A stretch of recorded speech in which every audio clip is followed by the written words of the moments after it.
जय श्री कृष्ण। भगवान कृष्ण अर्जुन को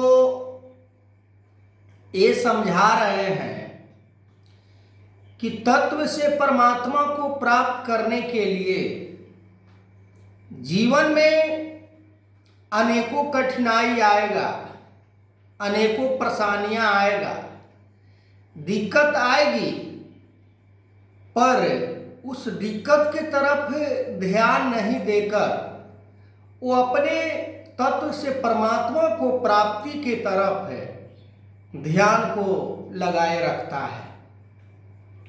आज भी यदि देखा जाता है कि परमात्मा को जानने का बुद्धि और विवेक हमारे मन के अंदर कम होता है, पर संसार को प्राप्त करने के लिए हम मन के अंदर इच्छा ज्यादा रखते हैं। फिर बात हम करें कि हम तत्व से परमात्मा को प्राप्त कर लें। हमें सुंदर देखने के लिए, हम सुंदर लगने के लिए तरह तरह के प्रक्रिया को करना शुरू कर देते हैं। संसार के पदार्थों को विशेषता अपने मन से देते हैं। शरीर को सुंदर लगने के लिए हम तरह तरह के इसके साथ सलीका तरीका अपनाकर कि सामने वाले को हम कैसे सुंदर दिखाई दें, सामने वाला हमें कैसे सुंदर कहे। पर ऐसा ये सुंदरता, ये यौवन, ये कहीं काम आने वाला नहीं है। जब भी काम आएगा, जब भी किसी को काम आया है, तो सहजता, वो धैर्यता, वो विश्वास कि कुछ भी हो जाए हमें तत्व से परमात्मा को ही प्राप्त करना है। हम संसार में जीवन जी रहे होते हैं, यहाँ कर्म भी करना होता है। मनुष्य बिना कर्म किए हुए एक पल भी नहीं जीता। कर्म उसे तो करना ही है, पर कर्म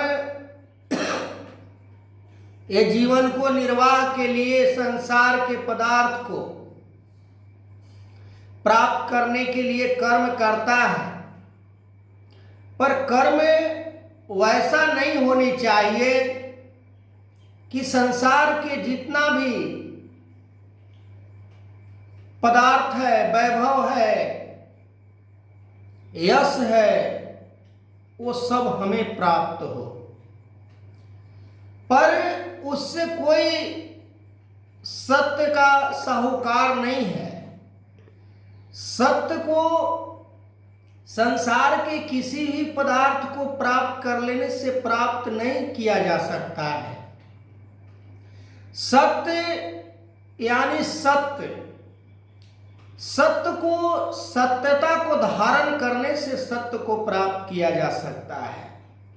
पर हम झूठ को धारण करके सत्य को प्राप्त करने का मन के अंदर इच्छा रखते हैं, तो एक नादानी सी बात, नादानी सी सोच, अज्ञानतावश हम उस बात को अपने मन के अंदर स्थान देते हैं, जिसके कारण हमारे जीवन में सत्य परमात्मा को हम प्राप्त नहीं कर पाते हैं।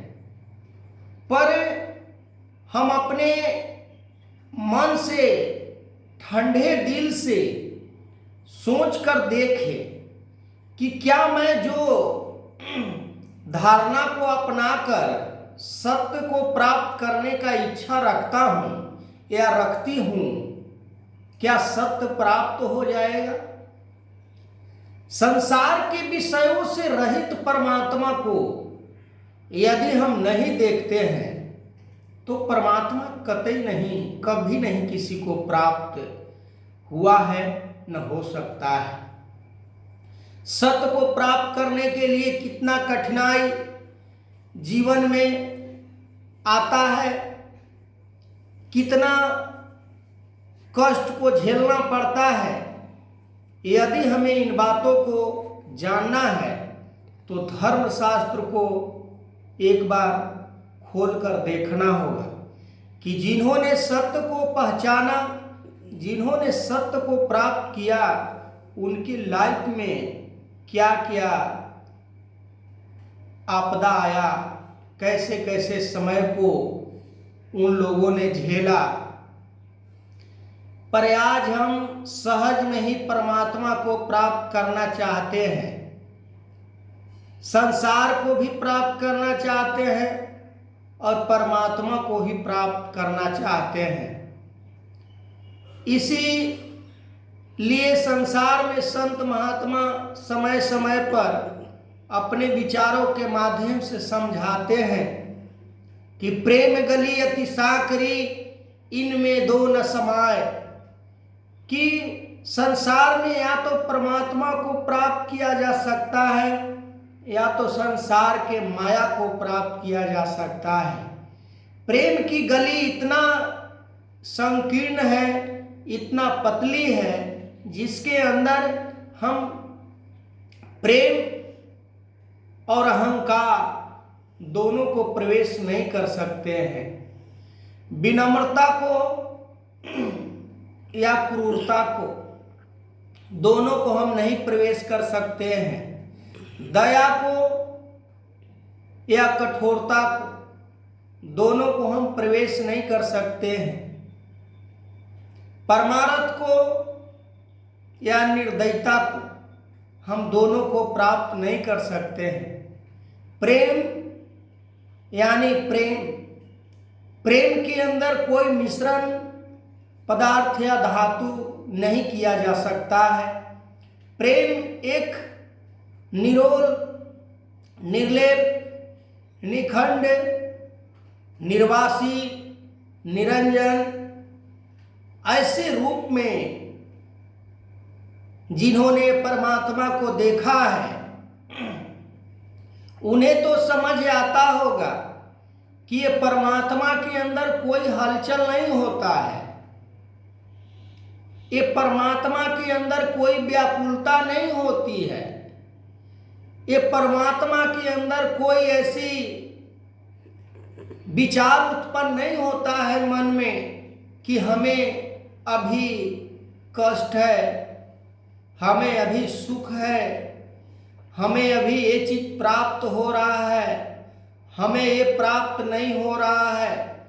पर हम बात करते हैं परमात्मा को प्राप्त करने वाली श्रेणी की कि हमने भी परमात्मा को प्राप्त किया है, पर मन के अंदर इतना अज्ञानता कि दूसरे को पीड़ा, दूसरे को कष्ट, दूसरे को हानि, दूसरे को नापसंद, दूसरे को दुत्कार देने वाला हम होते हैं। और मन के अंदर हम ऐसा एक ढांचा बनाए होते हैं कि हम प्रभु प्राप्ति के लिए यत्न कर रहे हैं। तो आगे मैं इस वीडियो को कंटिन्यू करूंगा, तब तक के लिए जय श्री कृष्ण।